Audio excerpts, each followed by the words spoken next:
Pluriel, animé par Loïc Barrière. L'invité de Pluriel est Nathalie Arthaud, porte-parole de Lutte ouvrière et ancienne candidate à l'élection présidentielle. Bonsoir. Bonsoir. Alors, comme chaque année, Lutte ouvrière donne rendez-vous à ses sympathisants à Presles, dans le Val d'Oise. Ce sera à la fin du mois. Nous en parlerons à la fin de cette émission. Nous évoquerons aussi les luttes sociales en cours.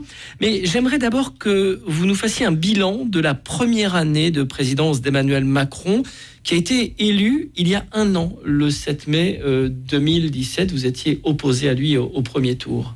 Oui, et au deuxième tour, je me suis abstenue, parce que il était clair qu'il serait le candidat des plus riches. Et la première année, quand même, nous l'a démontré quasiment jour après jour. Parce qu'on a vu une succession d'attaques anti-ouvrières, on a vu qu'il déployait le tapis rouge pour les plus riches. Dernièrement, il a encore fait cadeau d'une taxe que les ultra-riches payaient. Alors, voilà, ça s'accumule. Une taxe qui avait été imposée d'ailleurs par Nicolas Sarkozy. Oui, qui avait été mise en place par Nicolas Sarkozy. Autant dire que ce n'était pas une taxe qui faisait vraiment mal à la bourgeoisie. Mais aujourd'hui, y compris, le gouvernement se défend en expliquant que de toute façon, elle ne rapportait pas grand-chose. 70 millions, dit-il. Pas grand-chose. Sauf que quand il a fallu qu'il mette en place un plan d'urgence pour les EHPAD, il ne les a même pas trouvés, les 70 millions. Puisqu'il n'a trouvé que 50 millions. Donc voilà, et c'est comme ça pour tout. Alors même que du côté de la bourgeoisie, mais il y a de l'argent qui dégouline comme jamais. Bon, les profits, ils ont battu des records, c'est 93 milliards. L'argent dégouline, mais vous ne croyez pas à la théorie du ruissellement? On voit bien que ce n'est pas le cas, puisque toutes les banques ont annoncé des profits, mais alors faramineux. Toutes les grandes banques. Et en même temps, elles suppriment toutes des emplois, parce qu'elles ferment des agences, parce qu'elles sont toujours et encore dans la recherche de plus de rentabilité, de compétitivité, et c'est toujours les employés, les salariés qui le payent. Parce que vous comprenez, il y a à la fois donc des profits qui ont augmenté, plus 26% l'année dernière. Il y a des dividendes, les actionnaires sont arrosés de dividendes. Les grandes fortunes ont elles-mêmes augmenté. On a le symbole de ces grandes fortunes, c'est Bernard Arnault. Sa fortune en un an a augmenté de 20 milliards pendant l'année 2017. Et c'est même, on voit que de l'autre côté, les travailleurs ont toujours des conditions de travail de plus en plus dures. On voit qu'on allonge leur temps de travail, les cadences sont insoutenables, les salaires sont bloqués. Quel est le salarié qui a vu son salaire augmenter, ne serait-ce que de 2-3%? Il y en a pas. Quelques augmentations avec la suppression des cotisations sociales. À partir du mois de janvier, il y a une légère augmentation pour les salariés du privé. Oui, tellement légère qu'il faut prendre un microscope pour la voir, parce que, y compris le gouvernement, voyant bien qu'elle était toute petite, il a fait l'addition sur l'année en expliquant que les plus petits salaires, ceux qui auront la plus grande augmentation, auront jusqu'à 260 € par an supplémentaires. Mais c'est pas 260 € par an qu'il faut, en plus. C'est 260 € tous les mois. Tous les mois. Parce que quand on est à 1100, quand on est à 1200 ou à 1300 €, on ne peut que galérer. Et on ne peut qu'être endetté. On voit pas le bout du tunnel. Donc on travaille pour rien. Voilà, c'est ça la réalité. Et cette augmentation de salaire, c'est une fausse augmentation de salaire. D'abord, parce qu'effectivement, elle est dérisoire. Et deuxièmement, parce qu'elle n'est pas payée par le patronat. Elle est payée par les retraités, c'est-à-dire par nos parents, voire nos grands-parents. Et ça aussi, c'est scandaleux, parce que c'est les retraités qui le payent avec l'augmentation de la CSG. Emmanuel Macron a parlé de solidarité entre les générations. Il a même dit merci aux retraités pour ce geste envers les salariés du privé. Oui, moi j'ai trouvé que c'était d'un cynisme achevé, voilà, parce que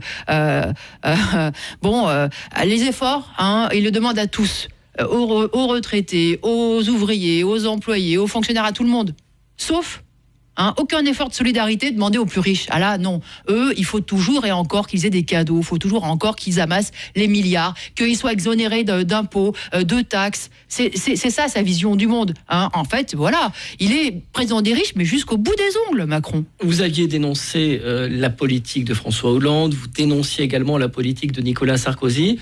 Est-ce que vous avez le sentiment... La politique de Macron. J'ai dénoncé d'abord Sarkozy... Hollande, Macron. Mais je vous reçois depuis plusieurs années. Vous avez à chaque fois dénoncé les politiques de ces différents présidents. Est-ce qu'il a placé le curseur un peu plus loin que Nicolas Sarkozy et François Hollande, ou bien vous dites que c'est finalement à peu près la même chose? Forcément, puisqu'il arrive après. Donc, il ne se contente pas seulement d'entériner les attaques qui ont été imposées par ses successeurs. Il les aggrave, il les continue. On voit bien que quand on est travailleur, nos conditions de travail et de vie reculent depuis déjà des années et des années. C'est les conditions de travail, c'est le fait aussi que les services publics reculent. On va peut-être parler aussi de ce qui se passe à la SNCF, mais on mesure que ça sera forcément pire pour nos enfants. Parce que la société telle qu'il nous la présente, ça sera encore plus de précarité. Là, il nous explique, il y a une amélioration sur le marché de l'emploi. Mais qu'est-ce que c'est que ces améliorations ? C'est des emplois à temps partiel, c'est des emplois mal payés, c'est de l'intérim. C'est les emplois chez Amazon où au bout de 5 ans, on a le dos cassé. Non. Il n'y aura pas, alors même qu'il y a, selon les dires du gouvernement, une reprise économique, qu'il y a une embellie économique, eh bien pour les travailleurs, il n'y aura pas de reprise, il n'y aura pas d'embellie, tant qu'ils ne relèveront pas la tête, qu'ils ne se battront pas, justement, pour demander leur part. Alors, les travailleurs se battent actuellement, Nathalie Arthaud. Pendant les premiers mois de la présidence Macron, l'opposition et les syndicats avaient du mal à se faire entendre. Or, depuis quelques semaines, les luttes sociales se multiplient. On va parler dans un instant de la SNCF. Est-ce que vous avez le sentiment que ces différentes luttes peuvent aboutir à un mouvement de grève plus vaste, à l'image de ce qui s'est passé il y a 50 ans, en mai 68 ? Moi, ce que je vois, c'est que les cheminots se sont effectivement engagés dans le combat avec une grève qui est massive, quoi qu'en disent les journalistes ou le gouvernement, qui est massive et qui est déterminée. Et cette grève qui donne lieu à différentes journées de manifestations, elle permet à d'autres mécontentements de s'exprimer. Et elle donne envie à d'autres travailleurs, des salariés du public, mais aussi des salariés du privé, parce qu'ils savent que si Macron, finalement, réussit encore cette attaque, eh bien, il aura les mains plus libres encore pour s'attaquer aux autres. Il n'a pas caché qu'il prévoyait une nouvelle réforme sur les retraites, qu'il envisageait de supprimer 120 000 emplois dans la fonction publique. Donc, le monde du travail est conscient d'avoir affaire, effectivement, à un ennemi et qu'il faut l'arrêter. Donc, déjà, là, les cheminots, en relevant la tête, eh bien, ils ont montré, oui, que les travailleurs pouvaient relever la tête. Donc moi j'espère que bien sûr d'autres vont se lancer dans le combat. Parlons de cette grève des cheminots. Ce vendredi, on en est à 14 jours de grève à la SNCF, un mouvement que vous soutenez, vous venez de nous le confirmer. Qu'est-ce qui vous inquiète le plus dans cette réforme de la SNCF, Nathalie Arthaud ? D'abord, c'est une attaque contre une fraction du monde du travail. Voilà. Et moi, je ne comprends pas pourquoi, dans les circonstances actuelles, alors qu'il y a de l'argent dans la société, alors que, justement, la bourgeoisie n'a jamais été aussi riche, pourquoi les travailleurs, quels qu'ils soient obligés de reculer et de voir leurs conditions de travail dégradées. Là, ils se battent, effectivement, pour préserver la petite sécurité de l'emploi qu'ils avaient, pour préserver leur salaire. Alors, leur salaire est bloqué, mais avec l'ancienneté, ça pouvait encore un peu progresser. Ils se battent pour pas devenir des pions dans le casino capitaliste. Eh bien, ils ont raison de se battre. Voilà, et c'est déjà, de dire les travailleurs, il n'y a pas de raison de reculer. Et puis, bien sûr, je pense que l'ensemble de la population le paiera, parce que c'est aussi un cadeau qui est fait au grand capital et qui fera forcément reculer le peu qui restait de service public à la SNCF. L'argument que donne le gouvernement, c'est qu'il ne touche pas au statut des cheminots actuels, mais finalement au statut des nouveaux entrants. Pour vous, ça n'est pas un argument recevable ? En fait, il ne garantit absolument pas l'avenir des cheminots qui seront sur les lignes livrées à la concurrence. En fait, ils ne savent absolument pas ce qu'ils deviendront et dans quelles conditions ils travailleront et pour qui et avec quelle convention collective, avec quel droit. La réalité, c'est que ils sont eux aussi attaqués et puis ils sont aussi soucieux. Oui, c'est vrai. C'est aussi une lutte pour préserver les droits, mais y compris pour leurs enfants, pour leurs petits-enfants. Parce que justement, pendant des semaines, on a montré du doigt les cheminots en les accusant d'être des égoïstes, de s'intéresser qu'à eux, d'être des privilégiés. Enfin bon, je ne sais quoi. Ça, c'était une campagne d'intox qui a été délirante, parce que quand on est manœuvre, guichetier, ou quand on est même roulant et qu'on vit avec des jours entiers, des week-ends entiers où on n'est pas chez soi, on est un travailleur qui vole pas son pain. C'est ça la réalité. Mais donc, on a voulu les faire passer pour des égoïstes qui pensaient qu'à eux. La réalité, c'est qu'ils se battent aussi pour l'avenir de la condition ouvrière, aussi pour les jeunes qui rentrent à la SNCF, et c'est tout à leur honneur. Et vous savez, d'ailleurs, les plus grands combats de la classe ouvrière, ils ont été menés, y compris avec cette conscience-là.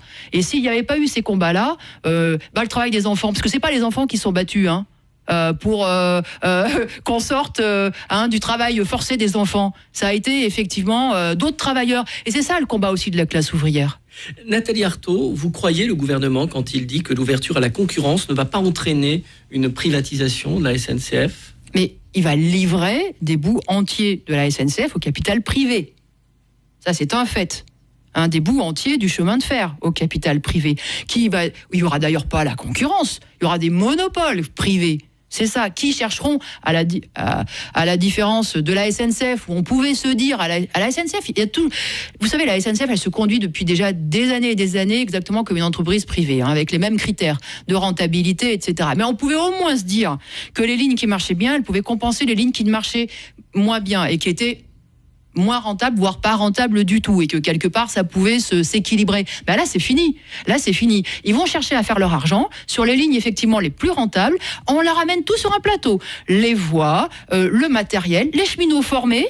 Ils n'ont plus qu'à les exploiter. Alors ça, dans le sens le premier du terme, de l'exploitation. Alors on rentre l'argent, voilà. Ils viennent toucher leur argent. Et bien ça, voilà, moi je trouve que c'est un gros cadeau qui est fait au capital et que les usagers de la SNCF, ils n'y verront aucune amélioration parce que la réalité, c'est que les prix peuvent augmenter et il n'y aura pas les investissements qui manquent cruellement pour faire rouler les trains comme il le faudrait. Les prix peuvent augmenter, ça il faut qu'on en soit tous conscients. Vous avez l'exemple de la Grande-Bretagne C'est l'exemple de la Grande-Bretagne. Et vous savez, alors ils disent oui, il y aura plus le choix. Mais moi je n'en doute pas. Sur certaines lignes très fréquentées, on va peut-être voir arriver des trains de luxe réservé aux gens qui ont de l'argent, avec des wagons. Vous savez, dans les avions, ça existe déjà. Quasiment des fois des chambres d'hôtel. Ils nous font des chambres d'hôtel dans certains avions de luxe. On peut imaginer que ça arrive aussi sur le chemin de fer. Mais c'est ça le progrès pour la société. Moi, c'est pas comme ça que je conçois le progrès. Moi, je pense que la SNCF, ce réseau, il doit servir à tout le monde et surtout à ceux qui n'ont pas de voiture et qui sont dépendants du chemin de fer. Ils doivent être transportés dans des bonnes conditions et pas cher, le moins cher possible. Et ça, c'est sûrement pas les capitalistes privés qui vont le faire. Nathalie Arthaud, vous avez utilisé deux expressions, deux mots importants, service public et rentabilité. Est-ce que les services publics garantissent une égalité de services à tous, alors que la privatisation, c'est forcément la rentabilité et moins de services quand un service n'est pas rentable. C'est ça l'équation. Le problème, c'est que les services publics tels qu'ils ont été organisés par des États au service des plus riches, au service de la bourgeoisie, ils ont d'abord et avant tout été organisés pour répondre à leurs besoins. C'est ça la réalité. Et regardez ce qu'ils en font aujourd'hui des services publics. Comme ils ne donnent pas les moyens de ces services publics pour qu'ils fonctionnent, on a aussi des services publics qui sont à deux vitesses. On a aussi ça. Donc, on a, y compris des endroits complets qui sont désertés par les services publics. On a des déserts en termes de services publics. Donc, vous savez, moi, je ne porte pas au nu le service public. C'est pas une formule magique. Tant qu'il est organisé par des gouvernements qui sont d'abord et avant tout préoccupés par les besoins patronaux, c'est pas les soucis des travailleurs qui sont pris en ligne de compte. Donc voilà, pour moi, attention, c'est pas la recette magique. Et je pense que le problème, les véritables services publics deviendront au service de la population lorsqu'en fait, nous prendrons, nous les travailleurs, les rênes du pouvoir.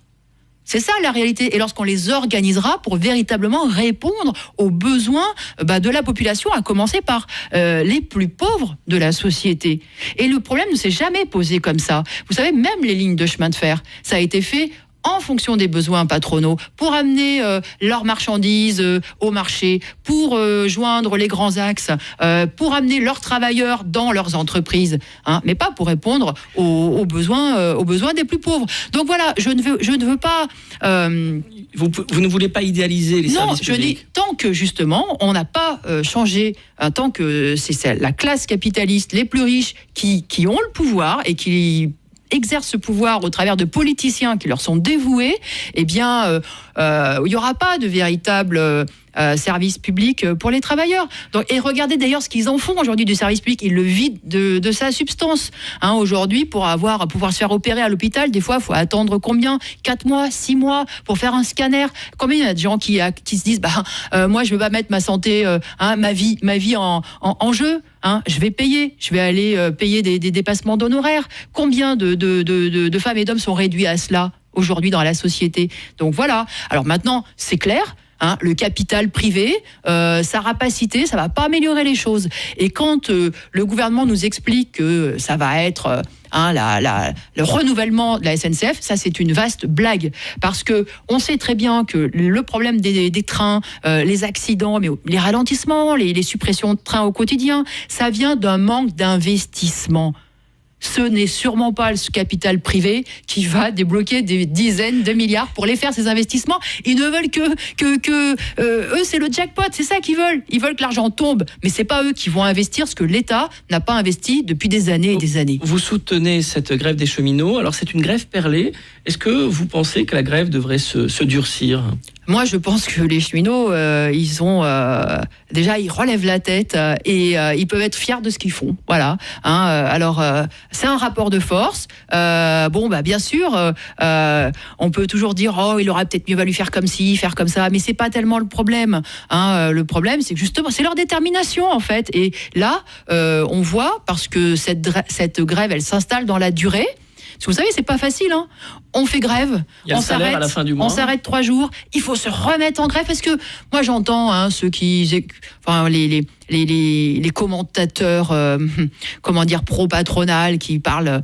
Je sais pas, on a entendu parler de la gréviculture. Mais c'est un député dur. La République en marche qui a dit ça. Vous savez, en réalité, on est sur des rails. On est conditionné, on est habitué à baisser la tête, à aller bosser à l'heure, pas être en retard et faire et dire oui à tout ce que le patron nous demande. Vous savez, faire grève, oui, ça demande une sacrée volonté de se battre. Et moi, je pense que ils peuvent être d'ores et déjà. Ils ont déjà gagné d'ailleurs, vous savez, justement leur dignité, de relever la tête. Déjà 1 mois de grève. Mais oui, et c'est quelque chose de très important. L'opinion publique est en train de soutenir davantage aujourd'hui cette grève qu'il y a 1 mois. Moi, mon problème, c'est pas l'opinion publique, c'est l'opinion ouvrière. Voilà. Et ce que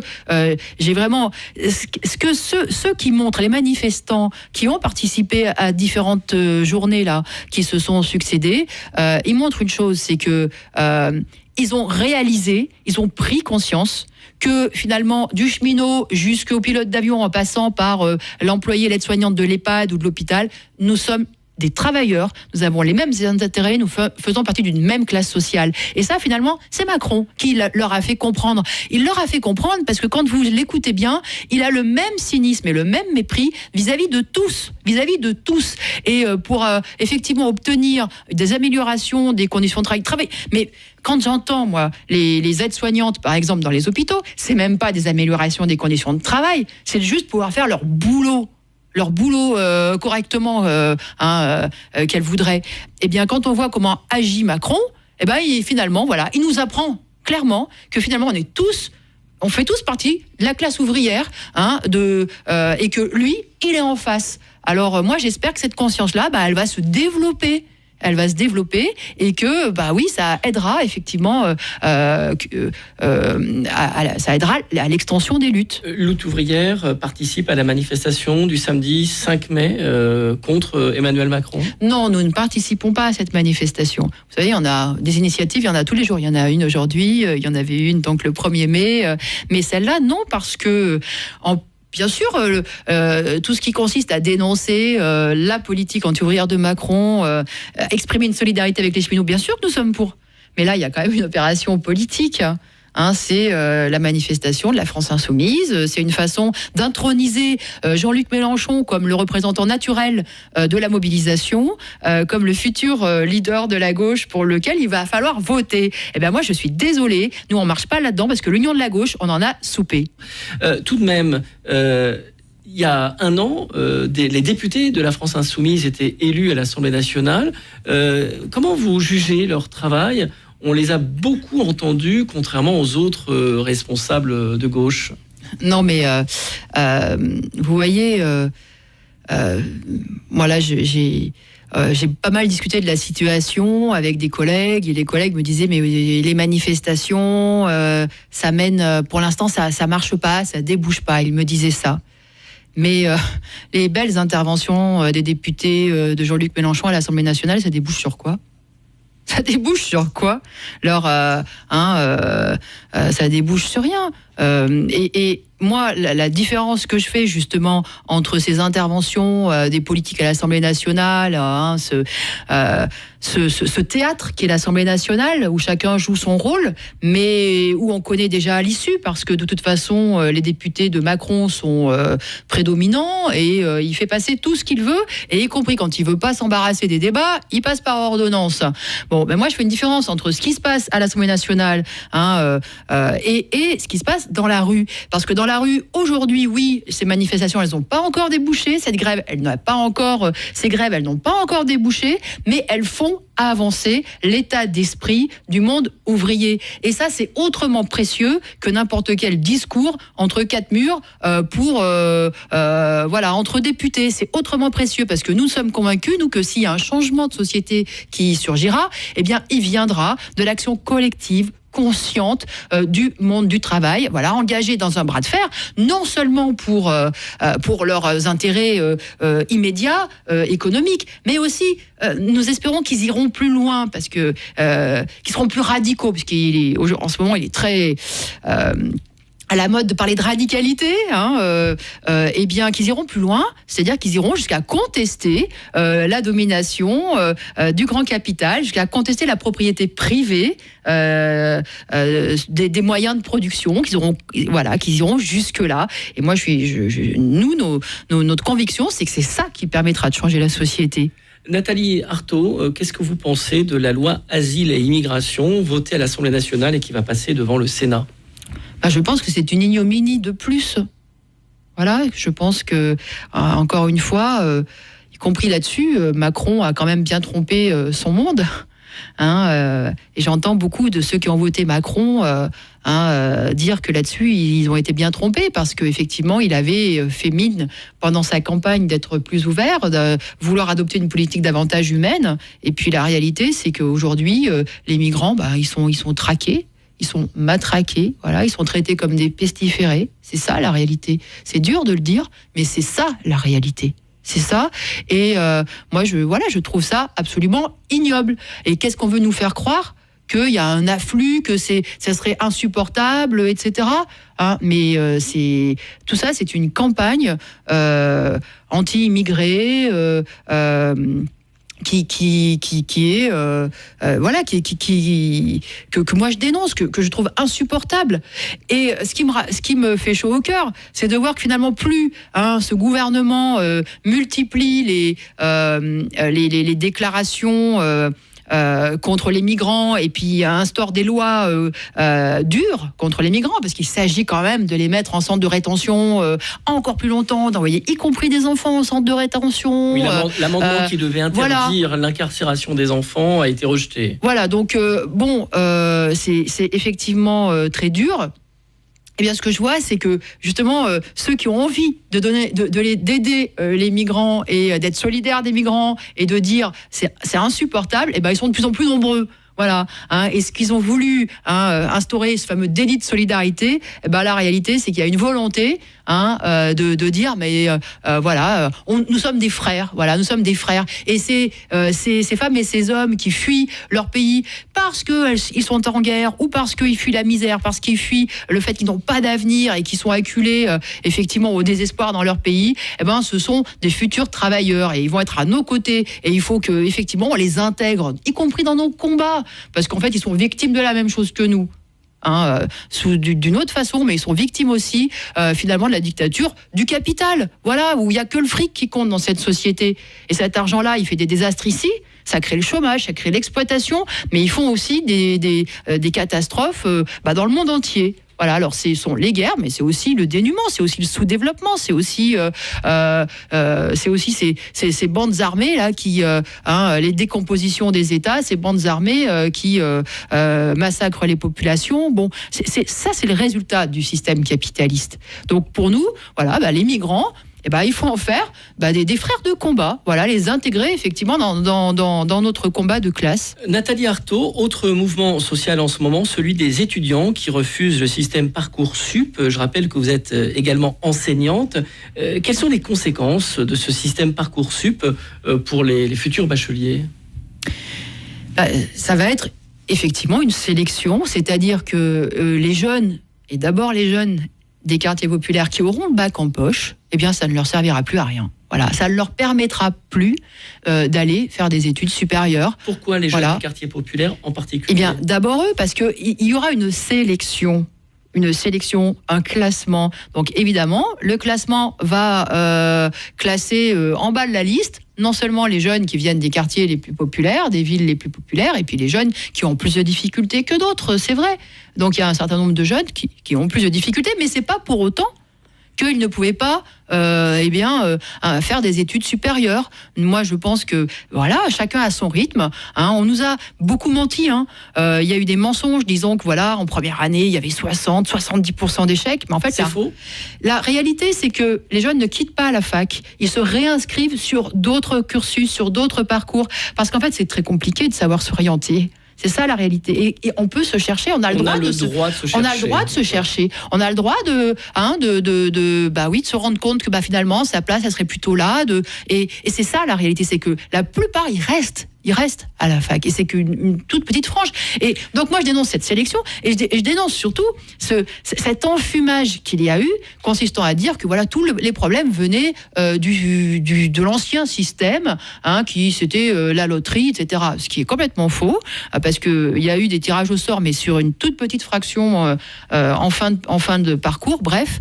Mais surtout le problème des facs, c'est le manque, effectivement, de place, tout simplement. Et le pire, c'est que là, on a les chiffres maintenant. On sait qu'il va y avoir 65 000 bacheliers supplémentaires cette année. 65 000. Et que le gouvernement, il a prévu d'ouvrir 19 000 places. Alors, ils vont aller où, les jeunes ? Ils n'ouvrent pas de place en BTS, ils n'ouvrent pas de place. Parce que, en plus, le gouvernement fait la leçon en disant que oui, les lycéens qui passent des bacs pro ou des bacs techno, il ne faut pas qu'ils aillent en fac. Mais est-ce qu'ils ouvrent des places de BTS ? Est-ce qu'ils ouvrent des places en IUT ? Non. L'alternative aujourd'hui à cette réforme, ce serait de construire de nouvelles universités. Il faut construire de nouvelles universités, il faut ouvrir des places en BTS, il faut ouvrir des IUT, oui bien sûr, c'est ce qu'il faut faire. Alors, et vous voyez, c'est ce qu'on disait, non seulement Macron, il continue la politique menée, mais il l'aggrave, parce que effectivement, la situation va être plus grave, plus dramatique encore. Dans les universités, mais même dans les hôpitaux. Parce que, si vous voulez, pendant qu'on nous amuse là, avec les images en boucle de la manif du 1er mai, des casseurs, etc., moi j'ai quand même découvert que finalement, le gouvernement allait enlever plus de 1 milliard aux hôpitaux. Ça on n'en discute pas. Le président du Conseil de l'Ordre des médecins a lancé un cri d'alarme. Notre système de santé est à bout de souffle. Il y a vraiment de quoi s'inquiéter aujourd'hui. Bien sûr, il y a de quoi s'inquiéter. Et les personnels hospitaliers sont les premiers à l'expliquer, à le prouver, à le démontrer. Enfin bon, il y a eu la fermeture de maternités, de petits centres hospitaliers. Ça fait déjà des décennies, enfin plus d'une décennie que ça dure. Et là, ça se multiplie. Il manque de lits. Pourquoi les urgences sont-elles saturées ? Parce qu'ils passent leur temps à essayer de trouver un lit pour les gens qui arrivent. Alors, je ne sais pas si vous avez vu, les cliniques privées appellent les patients à s'orienter vers les urgences des cliniques privées où le tarif est le même. Oui, j'ai vu ça, oui. Et puis, c'est comme ça qu'effectivement, ils veulent se faire une clientèle, en les accueillant au moment des urgences et ensuite en continuant, mais cette fois-ci en les faisant payer. Et là encore, ces cliniques privées, dont certaines sont cotées en bourse, parce que c'est ça aussi, on fait du fric sur tout, sur la santé, sur la pharmacie, surtout sur la nourriture, il faut faire du fric, le plus de fric possible. Et combien l'État donne aux cliniques privées ? Et c'est normal, ça ? Donc voilà, c'est le problème des services publics. Dire service public, ça ne suffit pas. Le problème, c'est effectivement, est-ce que l'argent, il y va au service public ou est-ce qu'il sert au contraire à arroser ? À ça, l'État, il y a un truc qu'il sait très bien faire, c'est construire des super hôpitaux, super clinquants, qui réunissent d'autres hôpitaux. Alors, ils font des partenariats publics-privés avec des Bouygues, les Vinci, etc. Ils s'endettent sur des décennies. Alors, ça fait rentrer de l'argent pour ces bétonneurs, ça fait rentrer de l'argent pour les banques, et puis après, il n'y en a plus pour acheter un oreiller pour les patients, il n'y en a plus pour manger correctement à l'hôpital, et même pour les soins, et pour embaucher les médecins qu'il faut. En raison du manque de personnel, les personnes âgées sont parfois victimes de maltraitance dans certains EHPAD. Qu'est-ce que ça dit de notre société, la façon dont on traite les personnes âgées ? Ça en dit long, voilà. Ça fait partie des scandales. On se rend bien compte que pendant que on a un président qui déroule le tapis rouge aux plus riches, qui les invite à Versailles, qui leur fait cadeau sur cadeau, ça craque de partout. Ça craque dans les EHPAD, dans les hôpitaux, dans les facs, dans les tribunaux, dans les prisons aussi. Voilà, c'est-à-dire que parce que le gouvernement il sait très bien que voilà son monde, Macron, son monde de riches, ils n'auront pas de problème pour trouver quelqu'un à leur chevet. Ils auront quelqu'un à leur chevet 24 heures sur 24. Ils pourront se le payer. Ils n'iront pas en EHPAD et en structure publique. Ça, effectivement, c'est pour les milieux populaires. Et les milieux populaires, alors même cette dignité-là, mais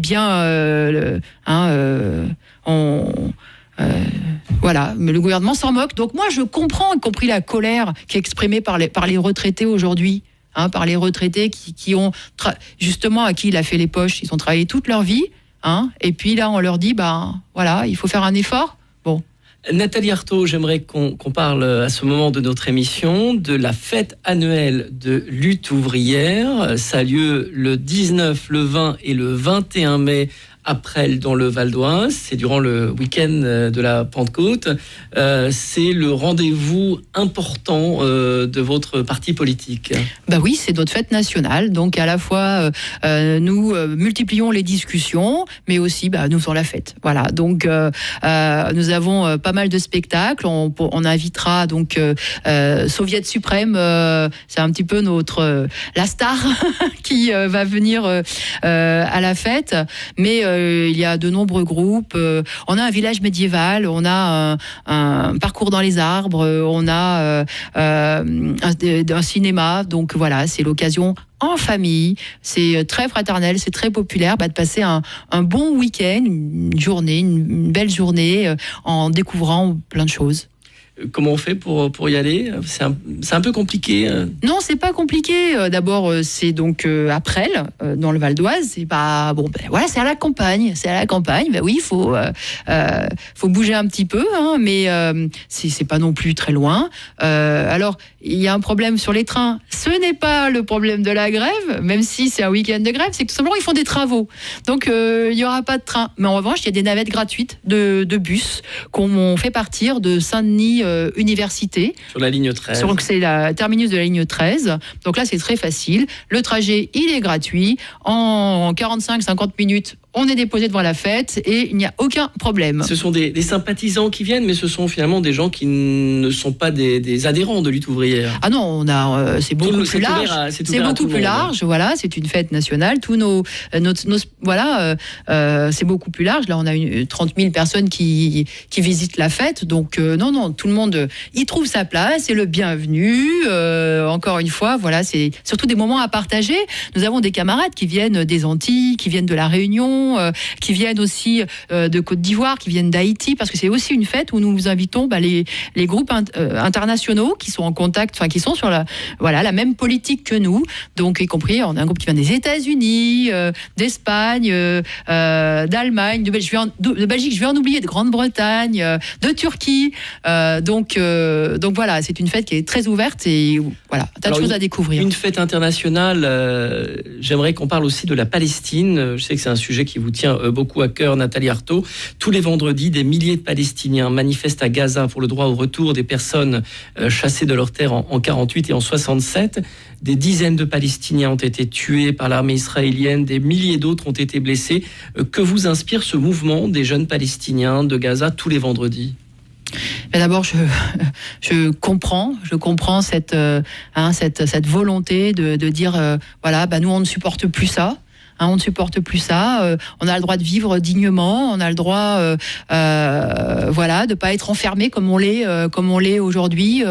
Et quand on voit l'état de Gaza, qui a été détruit par, je crois, l'offensive, c'était Plomb Durci, si mes souvenirs sont bons, que voilà, rien n'est reconstruit, que toute leur vie dépend de l'aide qui peut rentrer. Enfin, c'est insupportable. Donc, il y a effectivement ce mouvement pour dire c'est insupportable. Ces revendications-là, elles sont légitimes. Et moi, évidemment, je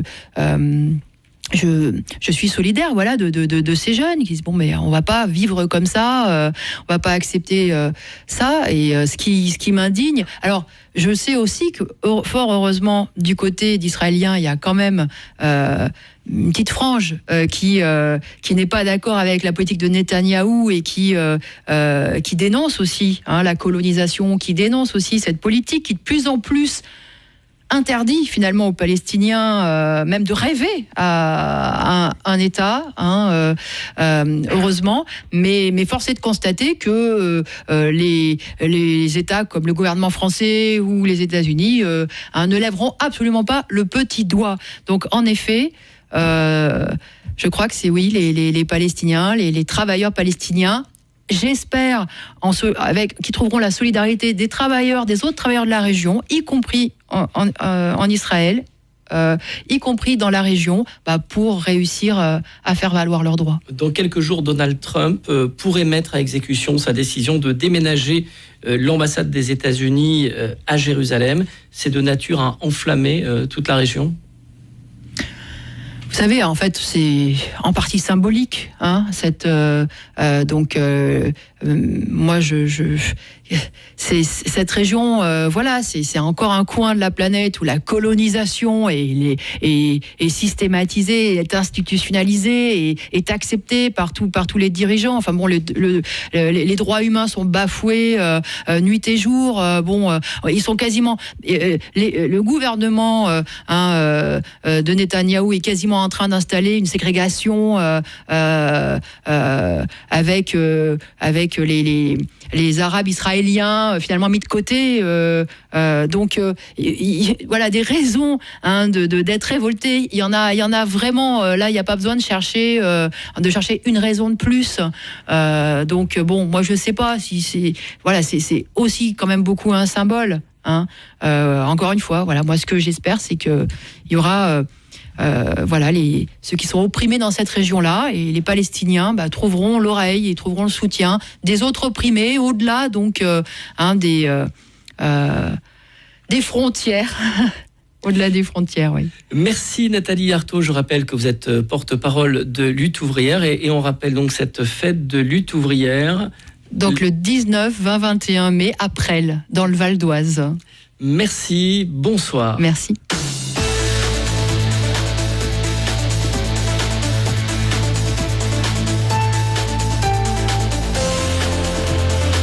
C'était Pluriel, une émission hebdomadaire présentée par Loïc Barrière.